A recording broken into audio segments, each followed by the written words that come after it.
Eu estou presente, viu, Lucas, tá? Assim, que eu disse anteriormente aí, que eu estaria aguardando um pouco, né, para ver se todos os usuários, eles voltariam, sabe?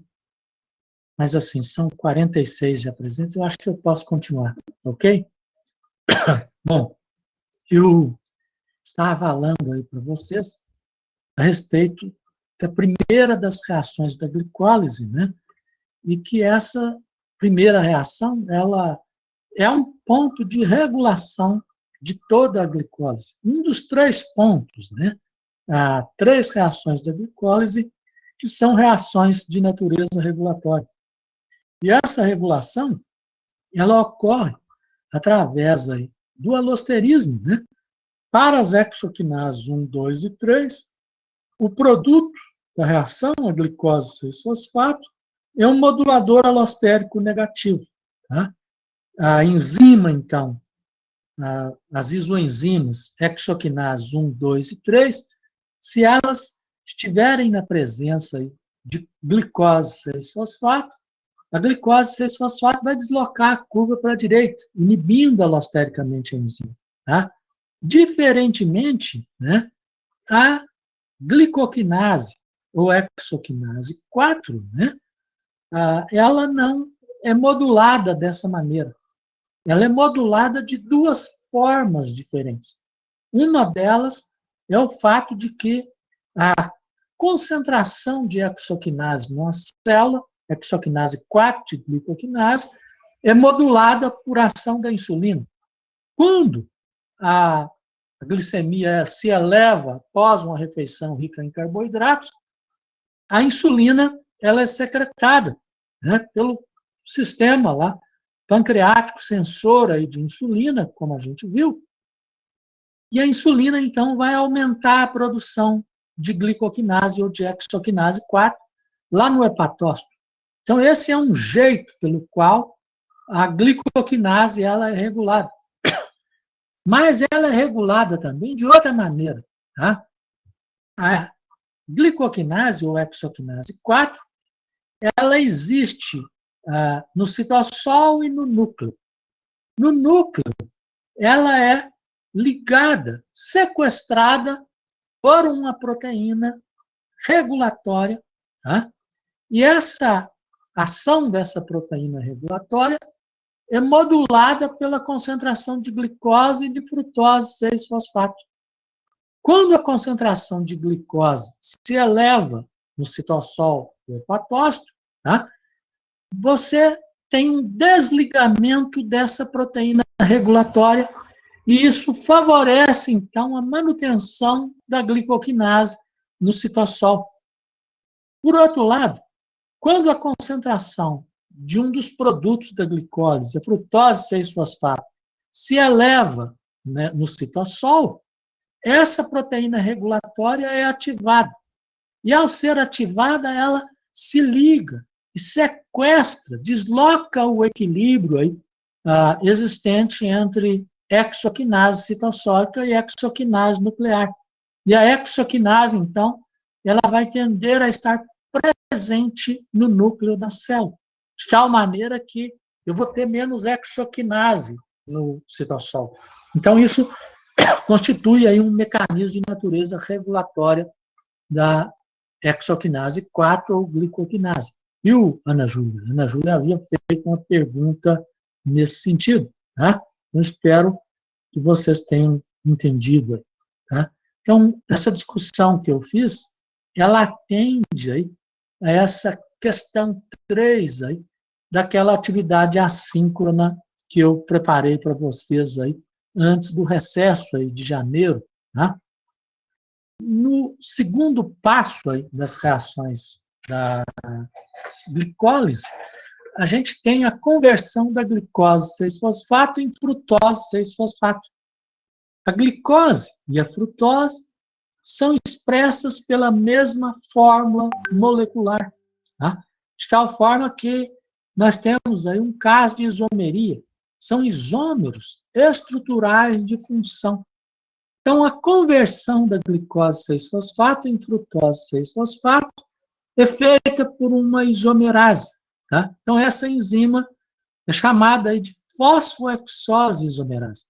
Por que fosfoexose isomerase e não glicose 6-fosfato isomerase? É porque a enzima catalisa uma reação reversível. E esse nome permite a designação da reação tanto no sentido da esquerda para a direita, quanto da direita para a esquerda. De tal forma que no sentido da glicólise, eu vou ter a formação da frutose 6-fosfato, nessa segunda das reações da glicólise, que também pode ser usada pela gliconeogênese. Quando a frutose 6-fosfato é formada, aí a gente tem a terceira das reações da glicólise. A glicólise, ela a frutose 6-fosfato vai sofrer uma fosforilação agora na posição 1, na hidroxila do átomo de carbono 1. Tá? Então, novamente, eu tenho aqui uma reação em que há necessidade de um agente doador de um grupamento fosfático. Ao mesmo tempo, essa reação tem um ΔG negativo grande. Tá? Então, eu preciso de ter alguma coisa que doe energia para permitir esse ΔG negativo. Então, assim, quem simultaneamente libera energia e libera o grupamento fosfato é o ATP. Então, essa reação está associada aí a uma quebra de ATP para permitir a fosforilação e para permitir também que a reação tenha um ΔG francamente negativo. A enzima que catalisa essa reação é também aí uma sinase ou quinase, e ela é chamada de fosfofrutoquinase. Frutose 6-fosfato quinase ou fosfofrutoquinase. Tá? Ela existe aí sob formas diferentes que não são isoenzimas. A enzima que atua efetivamente aí na glicólise é essa fosfofrutoquinase 1. Existe uma outra enzima que é chamada de fosfofrutoquinase 2, que alguns autores aí falam que é uma isoenzima. Não é uma isoenzima, é uma enzima diferente. Tá? Ela não produz a frutose 1,6 de fosfato. Ela produz a frutose 2,6 de fosfato com propósitos de natureza regulatória. Porque aqui, nesta reação da fosfofrutoquinase 1, nós temos uma reação irreversível e o segundo ponto das reações da glicólise de regulação da glicólise.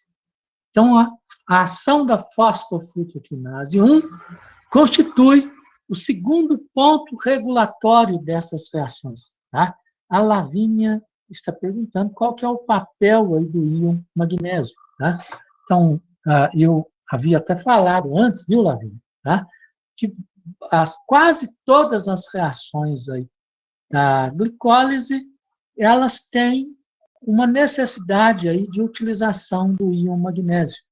O íon magnésio é um cofator aí para quase todas essas enzimas. Tá? Ele tem uma vinculação aí com a estabilização de cargas negativas de ATP. Tá? Viu, Lavínia? Então, praticamente todas as reações da glicólise, particularmente aí, essa que eu mencionei por último, aí da fosfofrutoquinase, vai demandar também o íon magnésio. A Laura Ferreira perguntou aí depois, né, que a Lavínia entendeu, mas a Laura Ferreira, ela não entendeu a relação entre a quebra do ATP e o ΔG negativo da reação. É o seguinte, olha só, tá? Eu tenho uma fosforilação, tá? E essa reação, né, envolve a formação de uma ligação covalente. Então, ela vai envolver o gasto de energia. Tá? Então, e além disso, envolve a doação de um grupamento fosfático. Tá? Como o ΔG da reação é negativo, né, é porque eu tive, nesta reação, algum doador de energia, alguma substância que liberou essa energia. E essa substância é o ATP, é a quebra do ATP. A quebra do ATP vai liberar mais de 30 kJ, cerca de 32 kJ por mol, tá? De tal forma que os 32 kJ por mol liberados nessa reação, viu, Laura? Tá? Eles são suficientes para permitir a ocorrência da fosforilação e para permitir que o ΔG da reação ainda seja negativo, né? Ele ainda fique negativo. Então, é isso que justifica esse ΔG negativo aí dessa reação. Tá? Então, a reação 3, catalisada pela fosfofrutoquinase 1, ela é uma reação de natureza regulatória alostérica. Essa reação, tá? Ela é modulada por vários agentes, olha só. Tá? Então, quando eu tenho o ATP e o citrato, eles modulam negativamente essa reação. Então, essa modulação alostérica reflete aí a questão que eu falei para vocês aí da lei de ação das massas, da lei da oferta e da demanda. O propósito da glicólise é permitir a formação de ATP. Se a concentração de ATP está elevada, tá? A natureza gerou aí um mecanismo na glicólise para fazer com que a glicólise não fique só à mercê da lei de ação das massas. Embora isso seja derivado da lei de ação das massas, de processos de equilíbrio, da lei da oferta e da demanda, existe aí uma agência regulatória, aí, né? Existe aí uma enzima, essa fosfofrutoquinase 2, que é modulada negativamente por ATP. E, além disso, modulada também negativamente por citrato. A glicólise pode levar à produção de piruvato, que forma acetil-CoA, que entra nas reações do ciclo do ácido cítrico. Se o citrato no ciclo do ácido cítrico se acumula, é porque o ciclo do ácido cítrico não está sendo necessário para a geração da energia.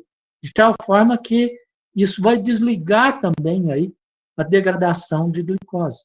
Por outro lado, olha só, se a concentração de AMP e de ADP for elevada, né, o AMP e o AEDP elevados significam que tem pouco ATP.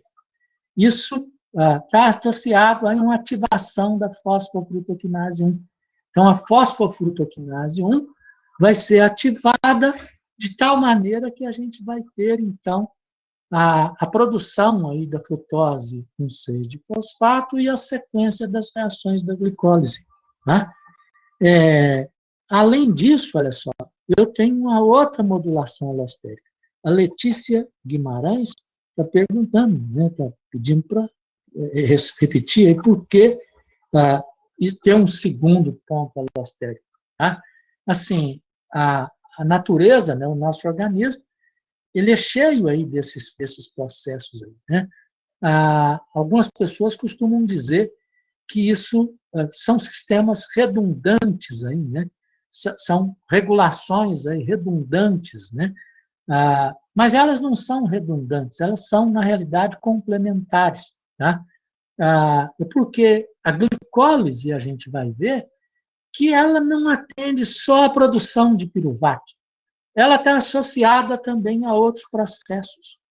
A glicose 6-fosfato, além de produzir frutose 6-fosfato, ela pode estar associada aí à produção de glicogênio, à via das pentoses.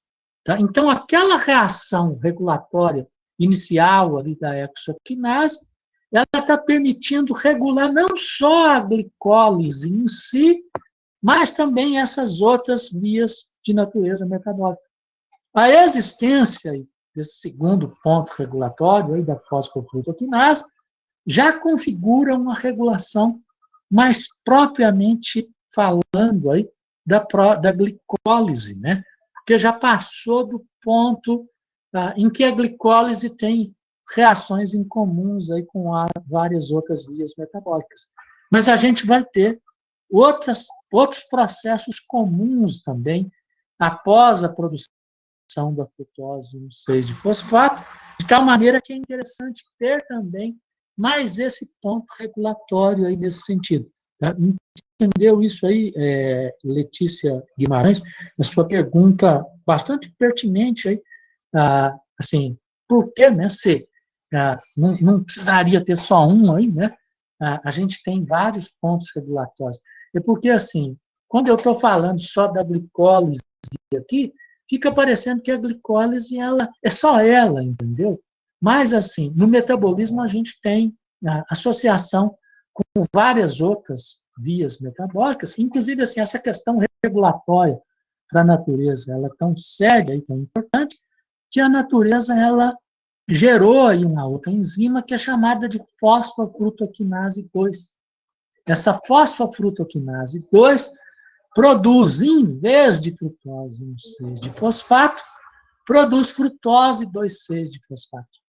Aí essa frutose 2,6 de fosfato, produzida nessa reação, ela é produzida com a intenção de ativar a glicólise e de inibir a gliconeogênese, a gente vai ver posteriormente aí, tá? Então, de gerar uma simultaneidade de ações na ativação da glicólise associada à inibição da gliconeogênese. Então, a natureza tem, assim, uma multiplicidade, essa questão regulatória ela é tão relevante. Eu poderia ter uma regulação só pela lei da oferta e da demanda, pela lei de ação das massas, tá? Só que isso, assim, iria significar que eu poderia demorar muito para ter uma regulação do processo, tá? Mas o fato da gente ter essas enzimas alostéricas aí intermediárias, essas regulações em termos remediários, essas agências regulatórias, favorece aí a regulação, tá? Se eu dependesse aí da lei de ação das massas, certamente a pessoa ia morrer aí antes de ter o processo regulatório, né? Embora, assim, toda a evolução ela tenha derivado aí desse processo regulatório, da lei de ação das massas, dessa lógica de mercado aí, né? Da lei da oferta e da demanda, como as pessoas falam. Até por isso é que eu, num outro momento, até falei para vocês aí, né, que assim, essa lei da oferta e da demanda, ela faz muito sentido, né? Só que ela faz sentido, o equilíbrio vai acontecer, tá? Mas esse equilíbrio não diz respeito à questão de tempo, cinética do processo, tá? Então é possível que, antes que o equilíbrio aí, na sociedade, aí, na escala aí de produção, ele ocorra, aí, né? Que as empresas entrem todas em falência aí, né, e acabe tudo aí, né? Como a gente viu aí nessa pandemia aí, né? Havendo demanda aí, né? De ajuda, de apoio aí, governamental aí, né, para as empresas, né? Para que elas não fossem levadas à falência, e muitas estão ainda sendo levadas à falência, né? Exatamente assim, por causa da necessidade, tá? O que ocorre no nosso organismo é muito semelhante aí com o que ocorre no mercado, com a lógica de mercado, né? A lógica de mercado, ela é verdadeira, mas a gente tem outras questões aí ligadas ao tempo, a cinética dos processos, diferentemente aí do equilíbrio dos processos. A Ana Cláudia Oliveira, tá, disse que não entendeu como que o ATP, que é um reagente, vai atuar aí como um inibidor, né? Então, você vê só, curiosamente, aí, essa questão, né? Assim, o ATP, ele é um dos substratos da ação dessa enzima, tá? Esse ATP, atuando aqui como substrato, ele vai se ligar aí a um sítio diferente da estrutura da enzima, tá? Aqui é o centro ativo da estrutura da enzima para permitir a ocorrência da reação, tá? Só que, assim, o propósito de todo o processo é produzir ATP, tá? Como eu vou produzir ATP se eu preciso gastar ATP? Eu até falei isso anteriormente para vocês, né? Assim, é mais uma semelhança que existe aí entre o metabolismo e o mercado financeiro aí, no caso, né? Para a pessoa ganhar dinheiro aí no mercado financeiro, ela precisa ter algum dinheiro, que é um investimento, tá? No caso aqui, né? Se o produto, né? Se o ATP ele já está num nível alto, se ganhou dinheiro demais, né? É como se tivesse isso aí no mercado financeiro, né? Não vai ganhar mais do que o necessário, né? Vai ganhar o suficiente aí para manutenção da sobrevivência, tá? Então, porque esse é o propósito aí do organismo vivo, né? Diferentemente aí do mercado, tá? No organismo vivo, então, houve a geração aí, né, de um ponto específico aí no metabolismo, na ação dessa enzima, que é a fosfofrutoquinase 2, de um sítio alostérico que é sensível aos níveis de ATP. Tá? Você precisa de um pouquinho de ATP para agilizar o processo. Mas se tiver ATP demais, ele se liga nesse sítio alostérico e inibe o processo. Então, assim, a gente tem aí esses dualismos, aí, esses antagonismos, né? Esses paradoxos no metabolismo, viu, Ana Cláudia? Tá? E a gente precisa entender. Tá? Então, é muito parecido, né? O metabolismo, né? O nosso organismo, né? Como que ocorre no mercado financeiro, na linha de produção, né? E assim, e essa semelhança, ela mostra para a gente também a relevância dessas regulações, aí, desses pontos aí de natureza regulatória. Eu até falo assim, dessas questões aí ligadas à economia, né, ligadas ao mercado financeiro, por exemplo, né, é porque as pessoas, elas intuitivamente, assim, elas entendem mais aí das coisas, né, se a gente usar aí a explicação, aí, o dinheiro, aí, a moeda, como explicação, né, isso favorece um pouco aí, o entendimento. Na reação seguinte, né, a gente tem aí a frutose 1,6 de fosfato ou bisfosfato, né, que foi produzida na reação do fosfofrutoquinase 1, ela sofrendo uma quebra e gerando duas trioses. Né? Então, essa reação que sofre essa quebra, né, ela é uma reação que gasta energia, que tem um ΔG positivo. Como que isso é possível? É porque eu tenho aditividade, olha só. Tá? Em outras reações anteriores, eu tive ΔG negativo. Tá? De tal forma que o ΔG negativo daquelas reações, mesmo de reações que vêm aí para frente, vai permitir que eu possa ter a ocorrência dessa reação. Para entenderem, que vocês possam entender melhor o que se passa aqui, eu coloquei aqui a estrutura linear aí da frutose 1,6-bisfosfato. Né?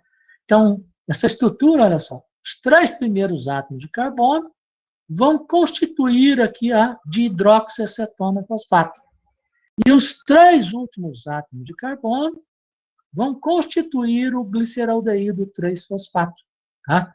Nesta reação, que é uma reação de natureza reversível, o reverso dessa reação ele é constituído pela condensação do álcool com o aldeído.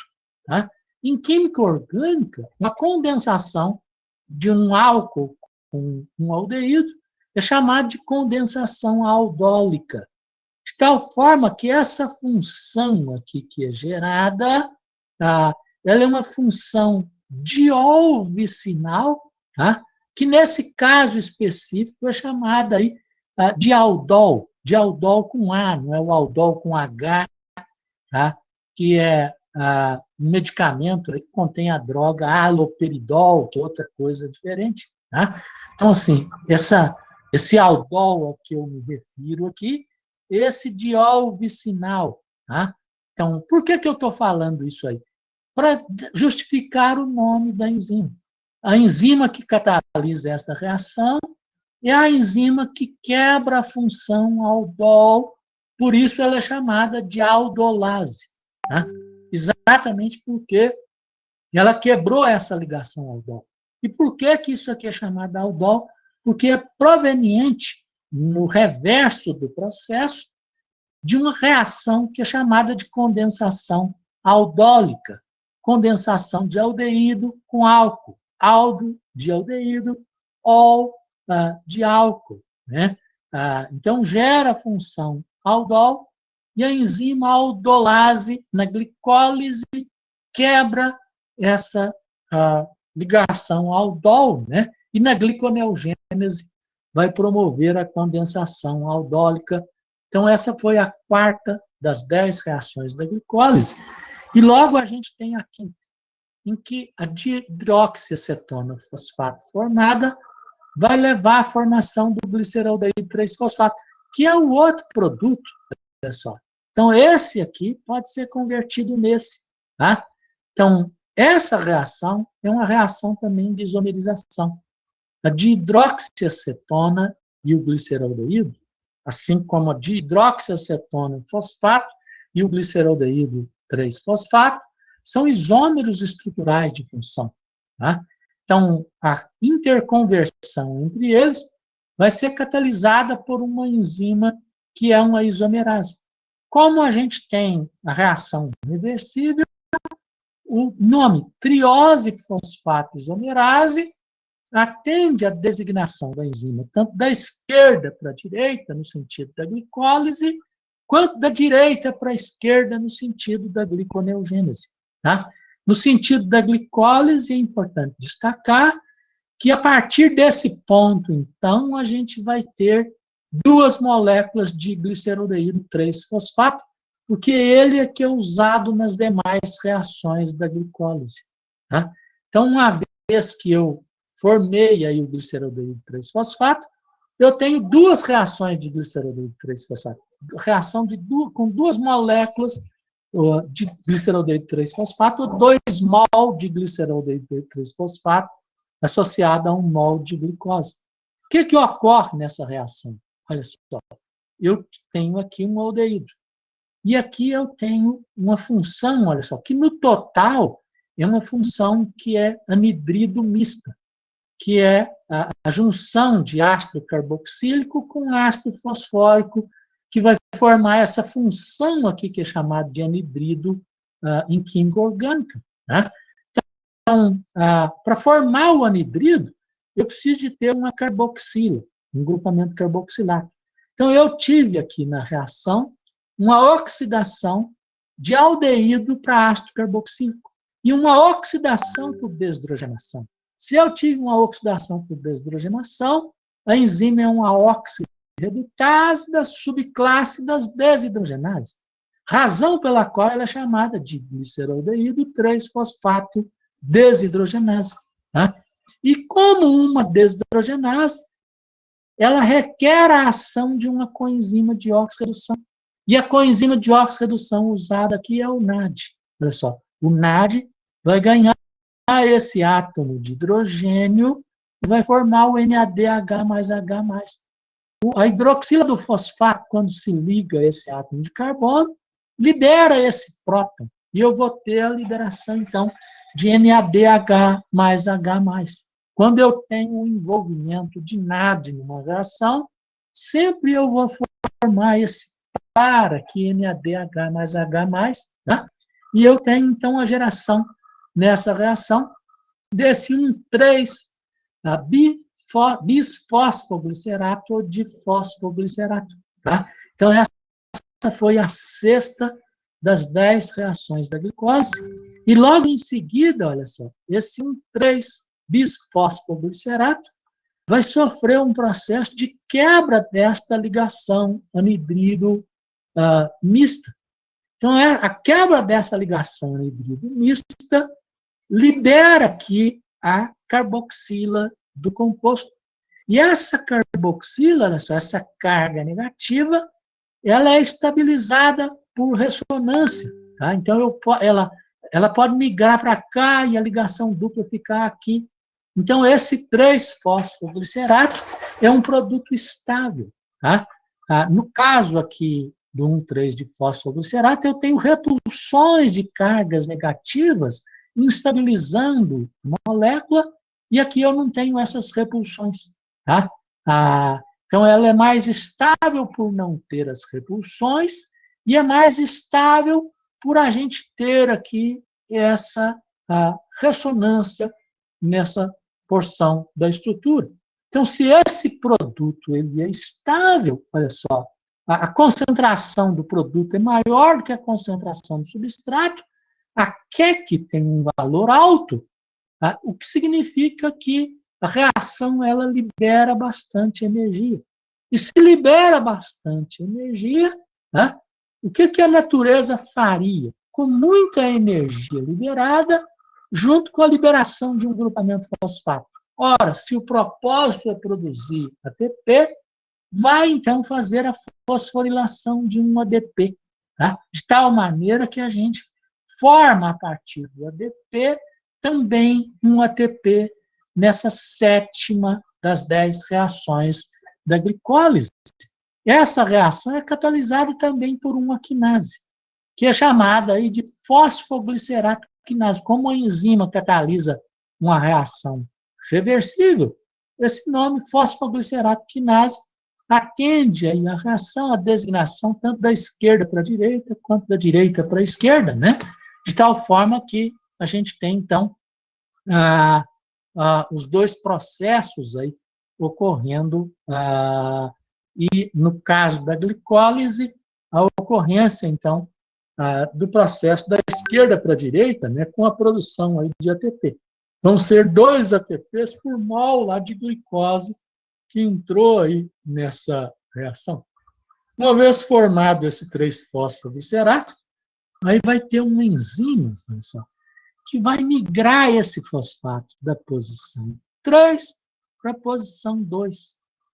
Uma enzima que catalisa a mudança de um grupo, de uma posição para outra dentro da mesma molécula, é uma mutase. Por isso a enzima é chamada de fosfoglicerato mutase. Aqui, novamente, sem falar se é 3-fosfoglicerato mutase ou 2-fosfoglicerato mutase. Por quê? Porque a reação é irreversível, tá? E a designação sem a geração desse número, no nome do substrato, ela designa a enzima nos dois sentidos, tá? De tal forma que eu tenho aqui, então, essa enzima, né, que é a oitava das enzimas que catalisam reações aí da glicólise, tá? E eu formei, então, esse 2-fosfoglicerato. Uma vez tendo formado aqui o 2-fosfoglicerato, olha só, eu vou ter uma reação em que esse hidrogênio e essa hidroxila vão ser retirados com a geração de uma ligação dupla. Então, essa reação, olha só, é uma reação de desidratação com a geração de uma dupla ligação. Tá? No sentido da direita para a esquerda, é uma reação de adição de água à dupla ligação. Tá? Para formar essa ligação aqui na estrutura do produto, eu tenho aqui uma função que é chamada de enol. É uma hidroxila alcoólica formando uma ligação éster fosfórica com ácido fosfórico. Tá? Então, eu tenho aqui uma função enol, tá? Da direita para a esquerda, que é o sentido espontâneo da reação, eu estou quebrando essa função enol com água. Por isso, eu tenho a designação dessa enzima como enolase. Então, a enolase é a enzima que catalisa essa nona das 10 reações da glicólise, que vai formar, então, um derivado que é chamado de fosfoenol piruvato. Formou esse fosfoenol piruvato, a gente tem só mais uma reação que vai quebrar essa ligação. Se eu quebrar esta ligação, liberei o fosfato, eu libero aqui o enol, tá? Só que esse enol aqui, ó, tá? Ele está em equilíbrio, esse chamado enol piruvato, ele está em equilíbrio com o chamado cetopiruvato, tá? Eu posso ter aqui, ó, tá? A migração desses elétrons pi, dessa ligação dupla, para esse átomo de carbono, de tal maneira que ele vai complexar o próton da hidroxila, do álcool da função enólica, né? De tal forma que isso geraria, então, essa função aqui nesse sentido. Eu mostro, assim, isso mais detalhadamente aqui, tá? Então, o piruvato ele vai existir nessa forma que é chamada de enólica, tá? E essa forma enólica, olha só, os elétrons dessa ligação dupla podem complexar esse próton e eu ter o grupamento CH3, tá? De tal forma que a ligação negativa, os elétrons aqui que dão origem à carga negativa do oxigênio que ficaria no enolato aqui, né, podem formar uma ligação dupla com esse carbono, gerando aqui o que é chamado de cetopiruvato. Então, esse piruvato formado nessa reação, ele é equilibrado aí por um processo que é chamado de tautomerização, tá? Ou a tautomerização cetoenólica, sendo que a forma mais estável é essa forma ceto do piruvato, tá? Então, assim, o produto também é muito estável. Se o produto é muito estável e a concentração é alta, a reação libera bastante energia. O que a natureza faria com a reação que libera bastante energia e libera um fosfato, se o propósito dela seria a formação aí de ATP? Lógico que vai ser a formação de ATP. Então, essa é outra das reações da glicólise em que eu tenho a formação aí de ATP ao nível do substrato.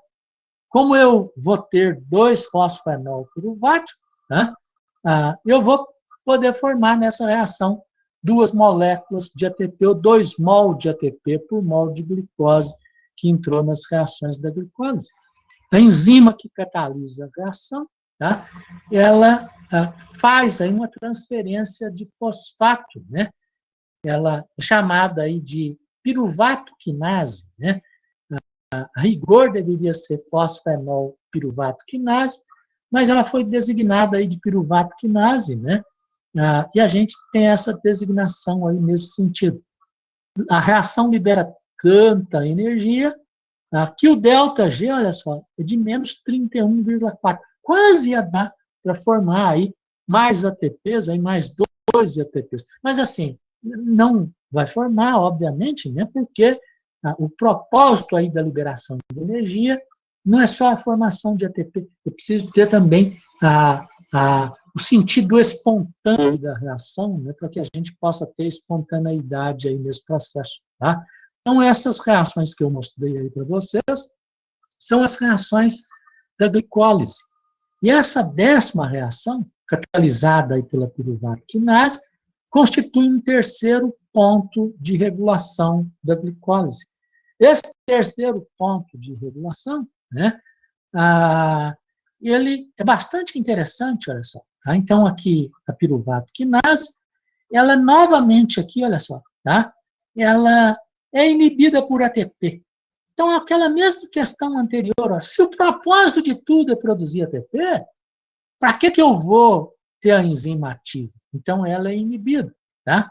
Além disso, ela é inibida por acetil-CoA. Se eu já tenho muito acetil-CoA, eu já degradei bastante glicose, para que eu vou ativar mais essa enzima?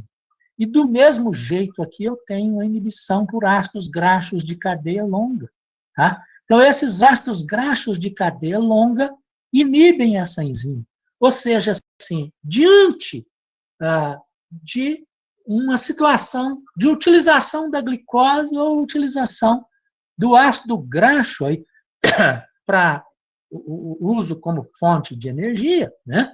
Se eu tiver aí o ácido graxo para ser usado na beta-oxidação produzindo acetil-CoA, o ácido graxo ele vai ser priorizado, tá? Então, o ácido graxo inibe essa enzima. Então, isso assim, favorece a utilização do ácido graxo como fonte de energia, tá? Então, isso assim, no caso aqui do ácido graxo de cadeia longa, tem até outras implicações, tá? Então, a gente vai ver aí, no caso aí do diabetes do tipo 2 aí no desenvolvimento, que o seu desenvolvimento está associado a uma elevação na taxa circulante de ácidos graxos livres, tá? E particularmente aí de ácidos graxos de cadeia mais longa, tá? Então, esses ácidos graxos de cadeia mais longa, eles vão prejudicar a utilização da glicose como fonte de energia. e, além disso, eles vão causar outros efeitos aí, que a gente vai mencionar posteriormente, aí, né? Quando tiver associado já essa questão aí do metabolismo aí de lipídios. Eu tenho aqui também, olha só, um outro aspecto bastante relevante, olha só. A frutose 1,6 de fosfato ativa a enzima. Uma enzima lá do final da glicólise. Um composto lá do início da glicólise ativa uma enzima do final da glicólise. Isso é muito interessante. Tá? Eu até uso aqui uma analogia, mais uma vez, aí, com questões aí do conhecimento de vocês, bastante práticas, aí, né? Imagine assim, se você estivesse lá saindo do estádio, acabou o jogo do futebol, né? E precisa abrir todos os portões, aí vem muita gente aí, né? É como se eu tivesse assim um comando, assim, ó, sai da frente aí que atrás vem gente, né? Abram todos os portões aí porque tem muita gente para passar, tá? Então é a lógica aí da ativação aí dessa enzima piruvato quinase, né? Pela frutose 1,6 de fosfato. Então todos esses processos regulatórios aí são extremamente lógicos, inclusive esse aqui também, olha só, tá? A alanina, ela existe em equilíbrio com o piruvato, tá? Se tiver muita alanina, eu tenho inibição aí também da enzima, né? Porque se tiver muita alanina, já vai significar que eu tenho bastante piruvato e eu não preciso estar quebrando glicose para produzir piruvato se eu tenho alanina fornecendo aí esse piruvato, né? Então, isso é bastante importante, aí, esses processos de natureza regulatória. Então, a glicólise é constituída por essas 10 reações, tá? Eu tive 2 reações em que eu gastei ATP, que foi um investimento, né, para aplicação aí, né, para que eu tivesse o rendimento energético, né, e eu tenho 2 reações em si em que eu vou ter esse rendimento energético. Tá? Mas, efetivamente, eu posso ter rendimento também associado a uma outra instância, né? A uma utilização aí desse NADH mais H+, na cadeia de transporte de elétrons, embora isso possa não vir aí a ocorrer. Tá? Então, no citossol que eu tive, então, esses processos, esse NADH mais H+, foi produzido aí no citossol, tá? Essas reações da glicólise, como eu mostrei para vocês, elas têm aí especializações. E essas especializações, elas compreendem a conversão do piruvato em acetil-CoA pela piruvato deshidrogenase, como a gente já viu, tá? Quando a gente estudou aí o ciclo do ácido cítrico e a cadeia de transporte de elétrons, e isso vai configurar aí o processo que é chamado de oxidação aeróbica da glicose, tá? De glicólise de natureza aeróbica ou aeróbia, tá? Mas a gente pode ter também aí outros processos. Então, o Igor está perguntando para a gente, a alanina sendo transformada em piruvato ocorre no caso da gliconeogênese? Assim, boa questão, Igor, né? O que acontece aqui é o seguinte, olha só, tá? É que eu posso ter, assim, se a gliconeogênese é favorecida, é a conversão de alanina em piruvato, tá? Então, para eu ter um favorecimento da gliconeogênese, eu preciso de ter bastante piruvato, tá? Eu preciso de ter bastante ATP.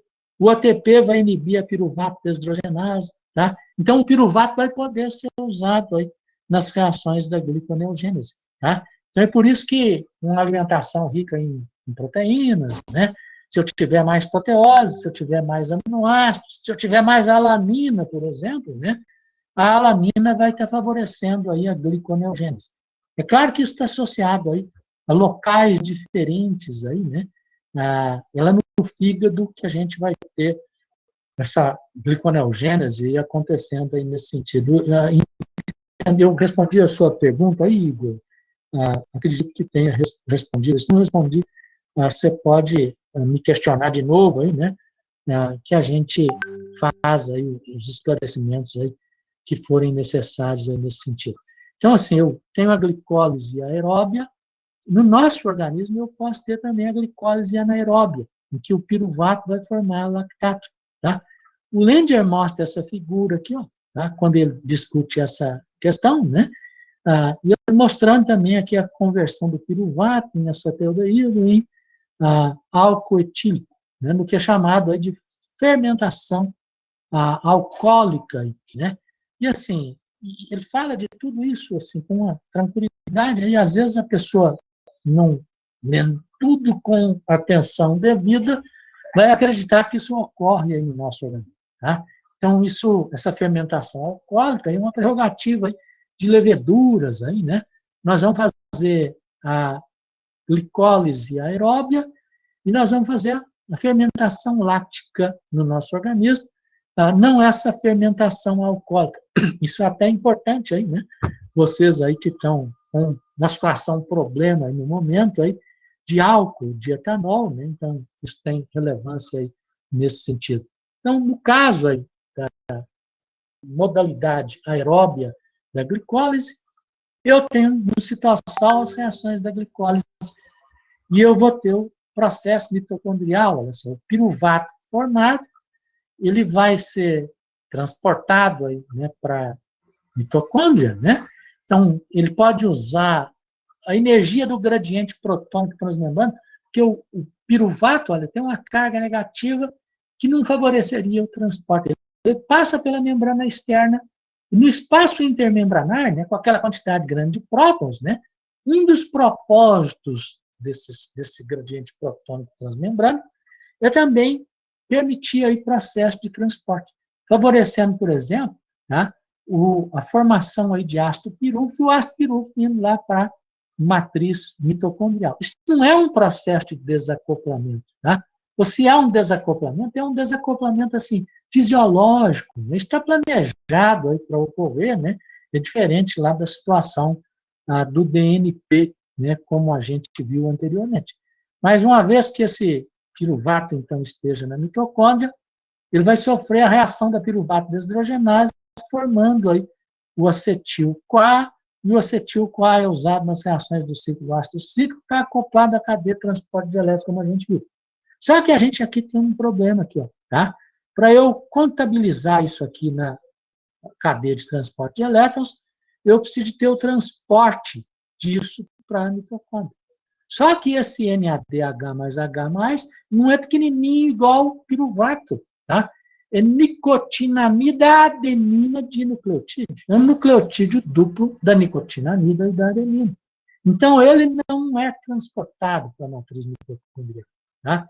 Então, existe aí o que é chamado de sistemas de lançadeira, de transporte só dos hidrogênios dinados citossólicos para a membrana mitocondrial, e eles são necessários aí para que esses NADH mais H mais citossólicos possam ser usados na cadeia de transporte de elétrons, né? Então, isso é bastante relevante aí, com toda certeza. Então, a gente tem, uma vez que o piruvato esteja aí na mitocôndria, a reação da piruvato deshidrogenase, que a gente viu aí, né, que demanda coenzimas derivadas aí de várias vitaminas, isso tem uma grande relevância, inclusive clínica, aí, né? Associado à saúde, ao desenvolvimento, desde a gestação, né? A saúde, aí, ao desenvolvimento aí, das crianças, dos adolescentes, né? A saúde aí, das pessoas adultas, né? Então, são coisas aí relevantes, extremamente óbvias, aí, com toda certeza. Tá? Então, uma vez produzido o acetil-CoA, ele é usado aí no ciclo do ácido cítrico, nas reações aí que a gente estudou anteriormente, né? E gerando lá coenzimas reduzidas, né? Que vão ser usadas aí nas reações da cadeia de transporte de elétrons, como a gente viu, né? De tal forma que eu posso somar todos esses processos aí, olha só, tá? Eu tenho a glicólise, que produziu 2 NADH mais H mais citossólicos, um saldo efetivo de 2 ATPs, tá? A conversão de piruvato em acetil-CoA produziu mais 2 NADH mais H+, isso já dentro da mitocôndria. Tá? Cada acetil-CoA, ele usa 3 NAD, produz 3 NADH mais H+, um FAD-H2. Como são 2, né? Eu tenho 6 NADH mais H+, 2 FAD-H2. Em cada acetil-CoA oxidado produz também um GTP, eu tenho 2 acetil, 2 GTPs, que podem ser contabilizados como ATP. Tá? Eu só tenho aqui uma diferença, que é nesse NADH mais H+ citosólico. Quando eu tiver operante aí o sistema de lançadeira, tá, do glicerol fosfato, esses NAD vão doar hidrogênios para FAD, o que significa que eu vou ter a produção de 1,5 ATP por mol de NADH mais H+, com 3 ATP para 2 NADH mais H+. Se tiver operante aí a lançadeira do malato aspartato, os hidrogênios vão sair do citossol e vão para a matriz mitocondrial, para a NAD também, tá? De tal forma que eles preservam aí a capacidade de geração de ATP dos NAD mitocondriais. Aí. Se eu somar isso aqui tudo, olha só, o saldo em ATP é de 30 ou de 32 para a glicólise aeróbia completa. Aí, tá? Eu tenho até uma ilustração aqui desses sistemas de lançadeira, olha só. Tá? Eu tenho o NADH mais H+, onde está operante a lançadeira do glicerol fosfato, os hidrogênios vão para dihidroxicetona fosfato e formam glicerol fosfato. É uma desidrogenase, usando coenzima de oxirredução reduzida aqui, né? E esse glicerol fosfato, por uma isoenzima desta mesma enzima que existe aí na membrana mitocondrial, tá? Eu tenho o reverso da reação. Só que no reverso da reação, os hidrogênios vão para FAD, em vez de irem para NAD.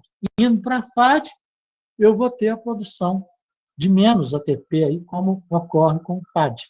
Diferentemente na lançadeira do malato aspartato. Na lançadeira do malato aspartato, os hidrogênios vão para malato, os hidrogênios de NAD. Eu tirei essa figura aqui do Berg, né? Que é o antigo Strayer, né? E essa figura mostra aqui um erro aqui, ó, né? Porque eu deveria ter NADH mais H+ aqui, e aqui o NAD+. Tá? Os hidrogênios estão indo do NADH mais H+ para o oxalacetato, formando malato, formando NAD+ aqui. Aí o malato entra para a matriz mitocondrial, e aí sim, quando ele converte em oxalacetato, aí eu vou ter, assim, a geração do NADH mais H+. Tá? De tal forma que aí eu transporto hidrogênios de NAD citossólicos para NAD mitocondrial. A Bianca está fazendo uma pergunta, tá? Professor, por que com o FAD a síntese de ATP é menor que com o NAD? Ela não entendeu essa parte aí. Está ligada àquela questão lá da cadeia de transporte de elétrons. Tá? Quando eu tenho o FAD doando os hidrogênios, vai para o complexo 2, que joga só 6 prótons no espaço intermembranar, tá? Por par de hidrogênios. Quando eu tenho os hidrogênios provenientes de NAD, H+, na matriz mitocondrial, né? Eu vou jogar aí um total de 10 prótons, né? Então, esses 10 prótons vão gerar mais ATP, tá? E os 6 prótons associados a FAD vão gerar uma quantidade menor de ATP. Você lembra dessa história aí, Bianca? Eu acho que os colegas também devem se lembrar aí dessa questão, né? Então, é por isso que a gente tem esse diferencial aí nesse sentido, né? Quando a gente tem esses 2 sistemas de lançadeira diferentes aí nesse aspecto. Então, no sistema de lançadeira aí do malato aspartato, os hidrogênios de NAD citossólicos vão para NAD mitocondrial. Então, o resto aqui, ó, é para retorno do oxalacetato, tá? Que envolve a formação de aspartato.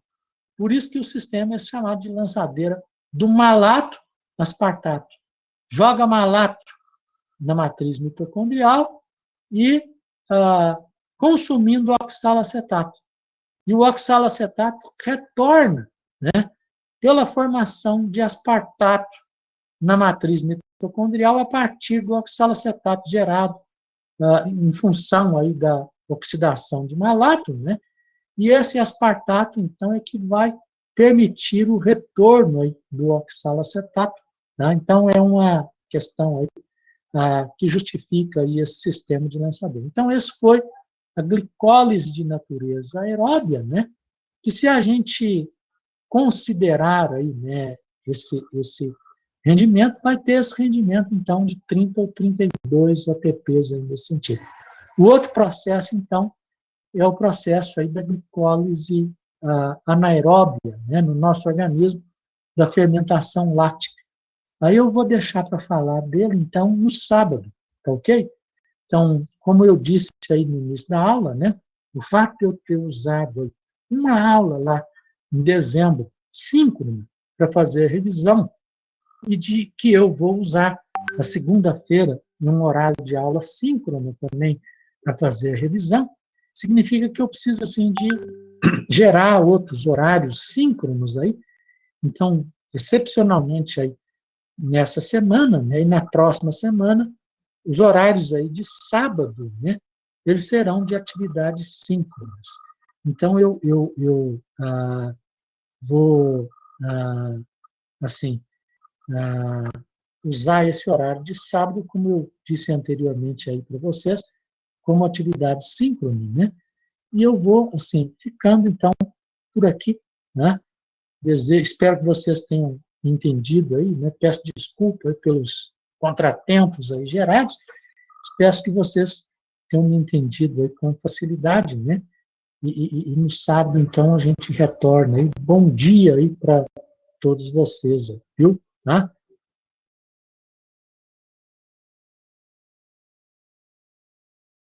Então, eu vou salvar aqui também, tá? Os nomes dos participantes, né? 58 presentes aí nesse momento, tá? Então, já ficamos aí por aqui.